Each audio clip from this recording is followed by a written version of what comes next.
Follow ಮಾಡ್ತಾ ಇದ್ದೀರಾ ಅಲ್ವಾ? ಎಷ್ಟು ಜನ ಮಾಡ್ತಾ ಇದ್ದೀರಾ? ಕೈ ಎತ್ತಿ ನೋಡೋಣ. ಶಬಾಷ್, ಎಲ್ಲಾರ್ಗೂ ಆ ಮಾಹಿತಿ ಇದೆ ಅಂತ ನನ್ಗೆ ಅರಿವಿದೆ. ನಾವು ಏನೇ ಪ್ರಶ್ನೆ ಕೇಳಿದ್ರು ಯಾರು ಕೂಡ ಅದನ್ನ ಸರಿಯಾ ತಪ್ಪ ಈ ವಿಚಾರಕ್ಕೆ ಬರ್ತಾ ಇಲ್ಲ. ಇವರು ಕಾಂಗ್ರೆಸ್ ವಿರುದ್ಧ ಮಾತಾಡ್ತಾ ಇದ್ದಾರೆ, ಇವರು ಸರ್ಕಾರದ ವಿರುದ್ಧ ಮಾತಾಡ್ತಾ ಇದ್ದಾರೆ, ಇವರು ಬಿಜೆಪಿ ಅವರು, ಇವರು RSS ಅವರು, ಇವರು ಇನ್ನಿದ್ದರು, ಬರೀ ಹೀಗೆ ಇದನ್ನ ಕೌಂಟರ್ ಮಾಡ್ತಾ ಇದ್ದಾರೆ ಹೊರತು ಯಾರೂ ಕೂಡ ನಾವು ಕೇಳಿರೋ ಪ್ರಶ್ನೆಗೆ ಉತ್ತರ ಕೊಡಕ್ ಮಾತ್ರ ಮುಂದೆ ಬರ್ತಾರೆ. ನಾವು ಕಾಂಗ್ರೆಸ್ ಸರ್ಕಾರ ಮಾದಿಗ ಸಮಾಜದ ವಿರೋಧಿ ಅಂತ ಯಾಕೆ ಗಟ್ಟಿಯಾಗಿ ಹೇಳ್ತಾ ಇದೀವಿ ಅಂತ ಅಂದ್ರೆ, ನೀವು ಆಡಳಿತ ನಡೆಸ್ತಾ ಇದ್ದೀರಾ August 1, 2024 ನಂತರ. ನಿಮ್ಗೆ ಗೊತ್ತಿರಲಿ, ಹಿಂದೆ ಯಾವ ಸರ್ಕಾರಕ್ಕೂ ಕೂಡ ಒಳ ಮೀಸಲಾತಿ ಜಾರಿ ಮಾಡೋದಕ್ಕೆ ಅಧಿಕಾರ ಇರಲಿಲ್ಲ. ಆವತ್ತು ಚಿನ್ನಯ್ಯನವರ ಕೇಸು, ಸಂತೋಷ್ ಹೆಗ್ಡೆ ಅವರು 5 ಜನರ ಸಂವಿಧಾನಿಕ ಪೀಠ ಒಳ ಮೀಸಲಾತಿ ಮಾಡಕ್ ಬರಲ್ಲ ಅಂತ ಹೇಳಿತ್ತು. ಮಾಡಬಹುದು ಅಂತ ಹೇಳಿರೋದು August 1, 2024 ನಂತರ. ಯಾರ ಅಧಿಕಾರದಲ್ಲಿರೋದು? ನಾವು ಯಾರಿಗೆ ಕೇಳಬೇಕು? ಕೈ ಮುಗಿದು ಕೇಳಬೇಕಾ? ಗಟ್ಟಿಯಾಗಿ ಕೇಳ್ತಾ ಇದೀವಿ. ಯಾಕೆ ಕೇಳ್ತಾ ಇದ್ದೀವಿ? 2023 ನಿಮ್ಮ ಕಾಂಗ್ರೆಸ್ ಪ್ರಣಾಳಿಕೆಯಲ್ಲಿ ಏನ್ ಹೇಳಿದ್ರಿ ನೀವು? ನಾವು ಅಧಿಕಾರಕ್ಕೆ ಬಂದ್ರೆ ಮೊದಲನೇ ವಿಧಾನಸಭೆ ಅಧಿವೇಶನದಲ್ಲಿ ಜಾರಿ ಮಾಡ್ತೀವಿ ಅಂತ ಹೇಳಿದ್ರಿ. ಮಾಡಿದ್ರ? ಸುಪ್ರೀಂ ಕೋರ್ಟ್ ಏನ್ ಹೇಳಿತ್ತು? ಅವೈಲಬಲ್ ಎಂಪೆರಿಕಲ್ ಡಾಟಾ ಇರೋಂತ ರಾಜ್ಯಗಳಲ್ಲಿ ಜಾರಿ ಮಾಡಬಹುದು ಅಂತ. ನಿಮ್ಮಲ್ಲಿ ಇರಲಿಲ್ಲ available empirical data? Sadashiva commission ಆಯೋಗದ ವರದಿ ಏನು? ಅದೇ available empirical data. AJ Madhuswamy committee ವರದಿ ಏನು? ಅದೇ ಅವೈಲಬಲ್ ಎಂಪೆರಿಕಲ್ ಡಾಟಾ. ಆದ್ರೆ ನಿಮಗೆ ಅವೈಲಬಲ್ ಎಂಪೆರಿಕಲ್ ಡಾಟಾ ಬೇಕಿರ್ಲಿಲ್ಲ, ನಿಮ್ಗೆ ಜಾರಿ ಮಾಡಕ್ಕೆ ಮನಸ್ಸಿರಲಿಲ್ಲ. Because of vote bank politics. ನಿಮ್ಗೆ ವೋಟ್ ಬ್ಯಾಂಕ್ ಪಾಲಿಟಿಕ್ಸ್ ಗೋಸ್ಕರ ಜಾರಿ ಮಾಡ್ತಾ ಇಲ್ಲ, ಡಾಟಾ ಅಲ್ಲ. ಈಗಲೂ ಸಹ ಏಕಸದಸ್ಯದ ಒಂದು ಏನ್ ಕಮಿಷನ್ ಮಾಡಿದ್ದಾರೆ, ನಾಗಮೋಹನ್ ದಾಸ್ ಕಮಿಷನ್, 80% ಸರ್ವೆ ಮುಗಿಸಿದೀವಿ, 90% ಮುಗಿಸಿದೀವಿ. ಅರೆ ನೀವು 80-90 ಅಂತ ಹೇಳಕ್ಕೆ ನಿಮ್ಗೆ ಮಾಹಿತಿ ಆದ್ರೂ ಏನು 100%? ಯಾವ ಮಾಹಿತಿ ಮೇಲೆ ಹೇಳ್ತಾ ಇದ್ದೀರಾ ನೀವು 80% ಮುಗಿಸಿದೀವಿ 90% ಅಂತ? ಇದು ಮುಗ್ಧರನ್ನ ದಿಕ್ತಪ್ಪಿಸ್ಬೋದು, ವಿದ್ಯಾವಂತರನ್ನಲ್ಲ. ಇವತ್ತು ನಿಮ್ಗೆ 100% ಅಂತ ಹೇಳೋದಕ್ಕೆ ಯಾವುದು ನಿಮ್ಮ ಡಾಟಾ? ಯಾವುದು ನಿಮ್ಮ ಡಾಟಾ? ಅದೇ AJ ಸದಾಶಿವ ಆಯೋಗದ ನಿಮ್ ಡಾಟಾ. ಬರೆದಿಟ್ಕೊಳ್ಳಿ, ಹೇಳ್ತಾ ಇದ್ದೀನಿ ಇವತ್ತು ನಾನು.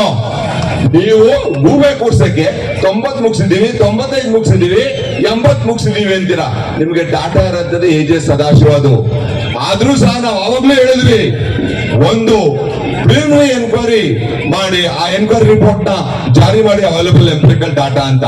ನೀವು ಮಾಡ್ಲಿಲ್ಲ. ಯಾಕೆ ಅಂತಂದ್ರೆ ನಿಮಗೆ ಬೇಕಿತ್ತು ವೋಟ್ ಬ್ಯಾಂಕ್, ಈ ಮಾದಿಗರಿಗೆ ನ್ಯಾಯ ಕೊಡುವಂತ ಇಚ್ಛೆ ನಿಮಗಿರ್ಲಿಲ್ಲ. ಇದನ್ನ ನಾವು ಪ್ರಶ್ನೆ ಮಾಡಿದ್ರೆ ನೀವು, ನಾವು ಕಾಂಗ್ರೆಸ್ ವಿರೋಧಿಗಳು, ನಾವು ಬಿಜೆಪಿ ಅವರು, ನಾವು RSS ಅವರು ಇನ್ನೊಂದು ಹೇಳ್ತೀರಾ? H. C. ಮಾದೇವಪ್ಪನವರು, ಇದೇ H. C. ಮಾದೇವಪ್ಪನವರು ಸಮಾಜ ಕಲ್ಯಾಣ ಇಲಾಖೆ ಸಚಿವರು. ಈ ಸಮಾಜಕ್ಕೆ ನಂಬರ್ 1 ವೈರಿ ಕೂಡ ಅವರು. ನಂಬರ್ 1 ವೈರಿ. ಯಾಕೆ ಹೇಳ್ತೀವಿ ನಂಬರ್ 1 ವೈರಿ ಅಂತ? ಇದೇ ಬೆಳಗಾವಿ ಸಮಾವೇಶದಲ್ಲಿ, ನಮ್ಮ ಸಮಾಜದ ಸಮಾವೇಶದಲ್ಲಿ ಏನಂತ ಬಂದು ಹೇಳ್ತಾರೆ? ಮಾದಿಗ ಅಂತ ಹೇಳ್ಬೇಡಿ, ವಲಯ ಅಂತ ಹೇಳ್ಬೇಡಿ, ಅದು ಅನ್ಪಾರ್ಲಿಮೆಂಟರಿ ವರ್ಡ್ಸ್ ಅಂತ ಹೇಳ್ತಾರೆ. ನೋಡಿದ್ದೀರಾ ವಿಡಿಯೋನ ಅದನ್ನ? ಆದರೆ schedule caste order 1950 of the constitution, ಅದರಲ್ಲಿ 27 ಸಂಖ್ಯೆ ಯಾವುದು? ವಲಯ. 44 ಸಂಖ್ಯೆ ಛಲವಾದಿ, 61 ಸಂಖ್ಯೆ ಜೈ ಮಾದಿಗ.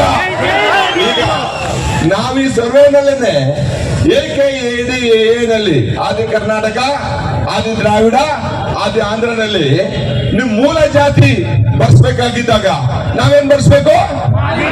ಮಾದಿಗ ಅಂತ ಬರ್ಸ್ಬೇಕು. ಮಾದಿಗ ವಲಯ ಪದನ ಗಟ್ಟಿಯಾಗಿ ಹೇಳ್ಕೊಂಡು ಬಂದ್ವಿ. ಯಾಕೆಂದ್ರೆ ಇಲ್ಲಿವರೆಗೂ ಕೂಡ ಈ ಮಾದಿಗ ಸಮಾಜಕ್ಕೆ ಏನಾದ್ರು ವಂಚನೆ ಆಗಿದ್ರೆ ಅದು ಏನೋ ಈ ಮಾದಿಗ ವಲಯ ಅಂತ ಹೇಳ್ಬೇಡಿ, ನಾವು ಏನಂತ ದಲಿತ್ ಅಂತ ಹೇಳಿ, ನಾವು ಪರಿಶಿಷ್ಟರು ಅಂತ ಹೇಳಿ, ನಾವು ಬರೀ ಜೈ ಭೀಮ್ ಅಂತ ಕೂಗಿ, ಇದು ಕೂಡ ಈ ಮಾದಿಗರ ಸಮಾಜಕ್ಕೆ ಅನ್ಯಾಯ ಮಾಡಂತ ಒಂದು ಷಡ್ಯಂತ್ರ. ನಾವು ಏನಂತ ಕೂಗಿದ್ವಿ? ಜೈ ಮಾದಿಗ, ಜೈ ಭೀಮ್ ಅಂತ ಕೂಗಿದ್ವಿ. ಯಾಕಂದ್ರೆ ಇದು ಕೂಡ ಇವ್ರದೊಂದು ಷಡ್ಯಂತ್ರ ಇಲ್ಲಿವರೆಗೂ ಮಾಡ್ಕೊಂಡು ಬಂದಿರುವಂತದ್ದು. ಅದೇ ಮಾದೇವಪ್ಪನವರು ನಾವು ಮೈಸೂರಿನಲ್ಲಿ ಹೇಳಿದ್ವಿ, ಏನ್ ಹೇಳಿದ್ವಿ? ನಮ್ಮ ಮಾದಿಗರಿಗೆ ಸಿಗ್ಬೇಕಾಗಿರೋಂತ ಹಕ್ಕನ್ನ ವಲಯ ಸಮಾಜದವ್ರು ತಗೊಂಡಿದ್ದಾರೆ ಅಂತ. ನಾನು ಹೇಳ್ತಿಲ್ಲ ಅದನ್ನ, ನಿಮಗೆ ಗೊತ್ತಿರ್ಲಿ. ನಮ್ಮ ಹಕ್ಕನ್ನ ನಮಗ್ ಸಿಗ್ಬೇಕಾದಂತ ಜನಸಂಖ್ಯೆ ಮೇಲೆ ಹಕ್ಕು ಸಿಗ್ಬೇಕಾದಂತ ವಲಯರು ತಗೊಂಡವ್ರೆ ಅಂತ ನಾನು ಹೇಳ್ತಾ ಇರೋದಲ್ಲ. ಎ.ಜೆ. ಸದಾಶಿವ ಆಯೋಗದ ಕಮಿಷನ್ ವರದಿ ಹೇಳುತ್ತದನ್ನ ನಿಮ್ಗೆ ಗೊತ್ತಿರ್ಲಿ. ಇದನ್ನ ನಾವು ಗಟ್ಟಿಯಾಗಿ ಹೇಳಿದ್ರೆ ವಲಯರು ಮಾದಿಗರ ಮಧ್ಯದಲ್ಲಿ ಎತ್ಕಟ್ತೀವಿ ಅಂತ ಹೇಳ್ತೀರಾ, ನಮ್ಮಲ್ಲಿ ಕೇಸ್ ದಾಖಲೆ ಮಾಡ್ತೀರಾ? ಮಾದೇವಪ್ಪನವರೇ, ನಿಮ್ಮ ಮೇಲೆ ನಾನು ಕೇಸ್ ರಿಜಿಸ್ಟರ್ ಮಾಡಲಿಲ್ಲ ಅಂದ್ರೆ ನಾನು ಇದೇನು ಅನ್ಕೊಂಡ್ಬಿಟ್ಟಿದ್ದೀರಾ? ಕೇಸ್ ರಿಜಿಸ್ಟರ್ ಮಾಡಿದ್ರೆ ನನ್ನ ಮೇಲೆ ಭಾಸ್ಕರ್ ಪ್ರಸಾದ್ ಮೇಲೆ ನಾವ್ ಹಿಂದೆ ಹೋಗ್ಬಿಡ್ತೀವಾ? ನಿಮ್ಮ ಮೇಲೆ ರಿಜಿಸ್ಟರ್ ಮಾಡಿ ತೀರೋ ಮಗ ನಾನು ಕೂಡ ಮಾಡೇ ಮಾಡ್ತೀನಿ. ನಾನು ನಿಮ್ಗೆ ನಾವು ವಲಯರಿಗೆ ಮಾದಿಗರಿಗೆ ಅಂತ ಏನು ಪದನ ಗಟ್ಟಿಯಾಗಿ ಹೇಳಿದ್ರೆ ನೀವು ಗುಂಪು ಮೇಲೆ ಎತ್ಕಟ್ತೀವಿ ಅಂತ ಕೇಸ್ ಮಾಡ್ತೀರಾ? ಅರೆ ನಿಮ್ಗೆ ಇನ್ನೂ ಸಮಾಜ ಕಲ್ಯಾಣ ಇಲಾಖೆ ಸಚಿವರು ನಿಮ್ಗೆ ಕಾನ್ಸ್ಟಿಟ್ಯೂಷನ್ ಆರ್ಡರ್ 1950 ನಾನು ಹೇಳಿದ್ನಲ್ಲ, ಸೀರಿಯಲ್ ನಂಬರ್ 27 ವಲಯ 44 ಛಲವಾದಿ 61 ಮಾದಿಗ. ಇದೇ ನಿಮ್ಗೆ ಬೇಸಿಕ್ ಗೊತ್ತಿಲ್ಲ. ಅಂಡ್ ಸಿದ್ದರಾಮಯ್ಯನವರು ಅವ್ರದ್ದೊಂದು ವಿಡಿಯೋ ನೋಡಿರ್ಬೇಕು ನೀವು. ನಿಮ್ಗೆ ಪ್ರಶ್ನೆ ಉದ್ದೇಶ ಹೇಳ್ತಾರೆ, ನಿಮ್ಗೆ ಗೊತ್ತಾಗಲ್ಲ. ಮಾದಿಗ ವಲಯ ಅನ್ನಂತದಲ್ಲಿ ಇನ್ನೂ ಕ್ಲಿಯರ್ ಆಗಿಲ್ರಿ. 106 ಜಾತಿ ಇದೆಯಂತೆ. ಅರೆ ಅವ್ರಿಗೆ 101 ಜಾತಿ ಅನ್ನೋದೇ ಗೊತ್ತಿಲ್ಲ ಸಿದ್ದರಾಮಯ್ಯನವ್ರಿಗೆ. 106 ಜಾತಿ ಇದೆ ಅಂತ ಪರಿಶಿಷ್ಟ ಪಟ್ಟಿ ಕರ್ನಾಟಕದಲ್ಲಿ. ಇದು ನಮ್ ದುರ್ದೈವ, ಇದು ನಮ್ ದುರ್ದೈವ. ನೀವು ನಿಮ್ ಪ್ರಣಾಳಿಕೆಯಲ್ಲಿ ಹೇಳಿದ್ರಲ್ಲ, ನೀವು ಜಾರಿ ಮಾಡ್ರಿ ಅಂತ ಹೇಳಿದ್ರೆ ಮಾಡಲ್ಲ. ನಿಮ್ದೇ ಸರ್ಕಾರ ತೆಲಂಗಾಣದಲ್ಲಿ ಮಾಡಾಗಿದೆ, ಕಾಂಗ್ರೆಸ್ ಅಲ್ಲದ ಸರ್ಕಾರ ಆಂಧ್ರನಲ್ಲಿ ಮಾಡಾಗಿದೆ, ಪಂಜಾಬ್ ಅಂಡ್ ಹರಿಯಾಣ 2024 ಮಾಡಾಗಿದೆ. ನೀವು ಈಗ ನಾಟಕ ಮಾಡ್ತಾ ಇದ್ದೀರಾ. ಇದು ಕೊನೆ ಅನ್ಕೋಬೇಡಿ. ಈ ಸಮಾವೇಶ ಆದ್ಮೇಲೆ ಇನ್ನೊಂದು ಕಾರ್ಯಕ್ರಮ ರೂಪಿಸ್ತೀವಿ. ಇನ್ನೊಂದು ಕಾರ್ಯಕ್ರಮ ರೂಪಿಸಿ ನಿಮ್ಮನ್ನ ಸದೆ ಬಡದೆ ಬಡಿತೀವಿ. ನಾವು ಸದೆ ಬಡದೆ ಬಡಿತೀವಿ.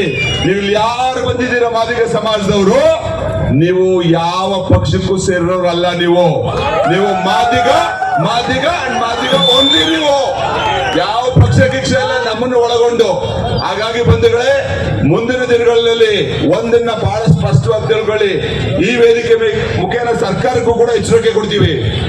ನೀವು ಪರ್ಸೆಂಟೇಜ್ ಕೊಡ್ತೀರಲ್ಲ, ಎಷ್ಟರೊಳಗೆ ಕೊಡ್ಬೇಕು ಅಂತ ನಮಗೆ 15% ಒಳಗಡೆನೆ ಕೊಡಬೇಕು. 15% ಒಳಗಡೆನೆ ಕೊಡ್ಬೇಕು. ನೀವು ಏನ್ ಸದಾಶಿವ ಆಯೋಗ ಮಾಡಿತ್ತು 6, 5, 3, 1 ತರ ಅದನ್ನ ಕೊಟ್ಟು ಜನಸಂಖ್ಯೆ ಜಾಸ್ತಿ ಆಗಿರೋದ ಅಡಿಷನಲ್ ಬೆನಿಫಿಟ್ ಅಂತ ಕೊಡಿ. ಜನಸಂಖ್ಯೆ ಜಾಸ್ತಿ ಅಂತ ನೀವು ಶಿಕ್ಷಕ್ ಹೋದ್ರೆ ನಾಗಮೋಹನ್ ದಾಸ್ ಅವ್ರ ಹತ್ರಕ್ಕೂ ಬಂದು ನಾವು ಬೇರೆ ತರದು ನಾವು ಅವ್ರನ್ನ ಭೇಟಿ ಮಾಡ್ತೀವಿ. ನಾವು ನಮಗೆ ಕಾನೂನಿನ ಸುಳಿನಲ್ಲಿ ಸಿಲುಕ್ಸ್ ಅಂತ ಏನಾದ್ರು ಷಡ್ಯಂತ್ರ ಮಾಡಿದ್ರೆ ನೀವು ನಿಮ್ಮನ್ನು ಕೂಡ ಇವಾಗ ಬಿಡಲ್ಲ. ನಾವು ನಿಮ್ಮನ್ನು ಕೂಡ ಬಿಡಲ್ಲ. ನಮಗೆ ಕಾನ್ಸ್ಟಿಟ್ಯೂಷನಲ್ ಆಸ್ ಅನ್ ಅಡ್ವೊಕೇಟ್ ಆಗಿ ನಾವು ನಾಗಮೋಹನ್ ದಾಸ್ ಅವ್ರದ್ದು ಕಮಿಷನ್ ಆಫ್ ಎನ್ಕ್ವೈರೀಸ್ ಆಕ್ಟ್ 1915 ನಡಿನಲ್ಲಿ ಆಗಿರ್ಬೋದು, ಕ್ವಾಸಿ ಜುಡಿಷಿಯಲ್ ಅಥಾರಿಟಿ ಆಗಿರ್ಬೋದು. ಆದ್ರೆ ಕ್ವಾಸಿ ಜುಡಿಷಿಯಲ್ ಅಥಾರಿಟಿ ಅಂದ್ಬಿಟ್ಟು ನಾವು ಹಕ್ಕನ್ನ ಮಾತ್ರ ಕೇಳಕ್ ಇಂಜುರಿಯವರಲ್ಲ. ಇನ್ನು 2 ಕೇಸ್ ಹಾಕಿ, ನೀವು 10 ಕೇಸ್ ಹಾಕಿ, ಹಕ್ಕನ್ನ ಕೇಳದ ನಾವು ಯಾವುದೇ ಕಾರಣಕ್ಕೂ ಬಿಡಲ್ಲ. ಬಿಡ್ತೀವಾ? ಇನ್ನು ನೆಕ್ಸ್ಟ್ ಇದರಲ್ಲಿ ಜಿಲ್ಲೆಗಳಿಗೂ ಬರ್ತೀವಿ. ಇವತ್ತು ತಡೆಯಕ್ ಪ್ರಯತ್ನ ಮಾಡಿದ್ದೀರಾ ನೀವು. ಆಮೇಲೆ ನಮ್ಮ ಸಮಾಜದವ್ರಿಗೂ ಹೇಳ್ತೀನಿ ನಾನು, ಇಲ್ಲಿ ಬಂದಿರೋರು ಯಾರುವೆ ಒಬ್ರಿಬ್ಬರು ಕರ್ಕೊಂಡು ಬರೋರಲ್ಲ. ನೀವು ಬಂದಿರೋರಲ್ಲ, ಸಾವಿರ ಕರ್ಕೊಂಡು ಬರೋಂತ ನಾಯಕರಂತ ನಮಗ್ ಗೊತ್ತಿದೆ. ಅದು ನಿಮ್ಮ ರಾಜಕೀಯ ಭವಿಷ್ಯ, ನಿಮ್ಮ ಇತರ ಅನುಕೂಲಗಳನ್ನೆಲ್ಲ ತ್ಯಾಗ ಮಾಡಿ ಈ ಸಮಾಜ, ಈ ಮಾದಿಗ ಸಮಾಜಕ್ಕೆ ನನ್ನ ಜೀವ ಕಾಲದಲ್ಲಿ ನಾನು ಋಣ ಇದ್ರೆ ತೀರಿಸಬೇಕು ಅಂತ ಬಂದಿರೋಂತ ನೀವೆಲ್ಲ ಮಾದಿಗರುಗಳು. ನೀವು ನಮಗ್ ಗೊತ್ತಿದೆ ಅದು. ನಿಮ್ಮೆಲ್ಲರಿಗೂ ಒಂದು ಘೋಷಣೆ ಇದು, ಜೈ ಮಾದಿಗ, ಜೈ ಮಾದಿಗ. ಹಾಗಾಗಿ ಬಂಧುಗಳೇ, ಮುಂದೆ ಯಾವುದೇ ರಾಜಕೀಯ ಷಡ್ಯಂತ್ರಕ್ಕೆ ಬಲಿಯಾಗಬೇಡಿ. ನಾವು ಒಳ ಮೀಸಲಾತಿನ ಪಡಿಬೇಕು. ನೋಡಿ, ಕಾನೂನಲ್ಲಿ ಒಂದು ಸರಿ ಯಾವ್ದಾರ ಒಂದು ಆದೇಶ ಹೊರಟಿಸಿದ್ರೆ, ಈಗ ಹೊಸ ನೇಮಕಾತಿ ಇಲ್ಲ, ಬ್ಯಾಕ್ಲಾಗ್ ಇಲ್ಲ ಅಂತ ಹೇಳಿದ್ರು, ಬಡ್ತಿ ಮಾತ್ರ ಹೇಗಿರುತ್ತೆ? ಬಡ್ತಿ ಹಂಗ್ ಮಾಡಕ್ ಬರೋದೇ ಇಲ್ಲ ಕಾನೂನಲ್ಲಿ, ಹಂಗ್ ಮಾಡಕ್ಕೆ ಬರೋದಿಲ್ಲ. ಹೇಳ್ತಾ ಇದೀನಿ ಕೇಳಿ. ಇದೇ ಮಲ್ಲಿಕಾರ್ಜುನ್ ಖರ್ಗೆ ಅವ್ರಿಗೆ ಪ್ರಶ್ನೆ ಕೇಳ್ತೀನಿ ನಾನು, ಈ ರಾಷ್ಟ್ರ ಅಧ್ಯಕ್ಷರು ಕಾಂಗ್ರೆಸ್ ಅವ್ರಿಗೆ. 371J ಮಾಡಿದ್ರಲ್ಲ ನೀವು ಹೈದರಾಬಾದ್ ಕರ್ನಾಟಕಕ್ಕೆ, ಆ ಟೈಮಲ್ಲೂ ಬರ್ತೀರಾ? ಮಾಡ್ತಾ ಇದ್ರಾ? ನಿಲ್ಸಿರ್ಲಿಲ್ವ ಅವಾಗ ನೀವು? ಇದೇ ನಾಗಮೋಹನ್ ದಾಸ್ ಅವರು ಪರಿಶಿಷ್ಟರಿಗೆ 15ರಿಂದ 17 ಕೊಡಬೇಕು ಅಂತ ಕಮಿಷನ್ ಅಲ್ಲಿ ಮಾಡಿದ್ರಲ್ಲ ಜನಸಂಖ್ಯೆ ಆಧಾರದ ಮೇಲೆ, ಆಗ ಬಡ್ತಿ ನಿಲ್ಸಿರ್ಲಿಲ್ವಾ? ಮಾದಿಗರ ವಿಚಾರ ಬಂದ್ರೆ ಮಾತ್ರ ಬಡ್ತಿ ಚಾಲ್ತಿ ಆಗ್ತಾ ಇರ್ತದ? ಯಾಕಂದ್ರೆ ಅದೊಂದು ದೊಡ್ಡ ಕರಪ್ಷನ್ ದಂಧೆ ಅಂತನಾ? ನಾವು ಇದನ್ನ ನಿಮ್ಗೆ ಈಗಲ್ಲ, ಇನ್ನೆಲ್ಲ ಜಿಲ್ಲೆಗಳಿಗೂ ನಾವು ಪ್ರೆಸ್ ಮಾಡ್ಕೊಂಡು ಬರ್ತೀವಿ. ಇವತ್ತು ಕೆಲವರಲ್ಲ, ಭಾಸ್ಕರ್ ಪ್ರಸಾದ್ ಹೇಳಿದ್ರು, ನಮ್ಮ ಸಮಾಜದವರ ಕೆಲವರು ಈ ಒಂದು ಸಮಾರಂಭಕ್ಕೆ ಅಡಚಣೆ ಮಾಡಕ್ಕೆ ಪ್ರಯತ್ನ ಮಾಡಿದಾರಾ? ನೆಕ್ಸ್ಟ್ ಟೈಮ್ ಏನ್ ಮಾಡ್ತೀರಾ ಅಂತ ಇವತ್ತು ಮಾರ್ಕ್ ಮಾಡ್ಕೊಳ್ಳಿ. ನೀವು ಅವ್ರಿಗೆ ಮಾರ್ಕ್ ಮಾಡ್ಕೊಳ್ಳಿ, ಅವ್ರನ್ನೆಲ್ಲರನ್ನು. ನೀವು ಯಾರ್ಯಾರು ಈ ಸಮಾವೇಶಕ್ಕೆ ಅಡಚಣೆ ಹಾಕಿದ್ದಾರೆ ಅವ್ರಿಗೆಲ್ಲ ಯಾವ ಬುದ್ಧಿ ಕಲಿಸ್ತೀರಾ? ನೆಕ್ಸ್ಟ್ ಎಲೆಕ್ಷನ್ ಯಾವ್ದಾದ್ರು ಹಾಕೊಳ್ಳಿ. ನೀವು ಕಲಿಸ್ಲಿಲ್ಲ ಅಂತ ಅಂದ್ರೆ ನೀವು ಈ ಸಮಾಜಕ್ಕೆ ಮಾಡಂತ ದೊಡ್ಡ ದ್ರೋಹ ಆಗ್ಬಿಡುತ್ತೆ, ನನ್ನನ್ನು ಒಳಗೊಂಡು. ನಮ್ಗೇನು ಅನುಕೂಲ ಆಗದೆ ಬೇಡ. ಸಮಾಜನ ರಕ್ಷಣೆ ಮಾಡೋದಕ್ಕೆ ನಾವು ಹೆಜ್ಜೆಗಳನ್ನ ಅದನ್ನ ಇಡೋಣ, ಮುಂದೆ ಪ್ಲಾನ್ ಮಾಡೋಣ.